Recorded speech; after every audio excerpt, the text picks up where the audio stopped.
ఆరోగ్యానికి 6 సూత్రాలు. ఇంటి వంట అంటే ఎవరు నచ్చకుండా ఉంటుంది ఎవరికి? అయితే రుచికి దాసోహమై ఒక్కోసారి అదుపు లేకుండా తినేస్తూ ఉంటాం. ఫలితంగా బరువు పెరగడంతో పాటు ఇతర సమస్యలు తలెత్తుతాయి. మరి ఇంట్లో ఆహారాన్ని పరిమితంగా తింటూ ఆరోగ్యంగా ఉండాలి అంటే కొన్ని సూచనలు పాటిస్తే మంచిది. ఆహారంలో కార్బోహైడ్రేట్లు తక్కువగా ఉండేలా చూసుకోండి. ఇవి బరువు పెరుగుదలకు కారకమవుతాయి.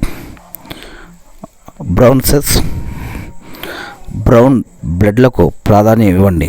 వీటిలోని సంక్లిష్ట పిండి పదార్థాలు ఆరోగ్యానికి మేలు చేస్తాయి. జంక్ ఫుడ్ అంటే వెంటనే నోరూరుతుంది, కానీ వాటితో ఆరోగ్య సమస్యలు వస్తాయి. బదులుగా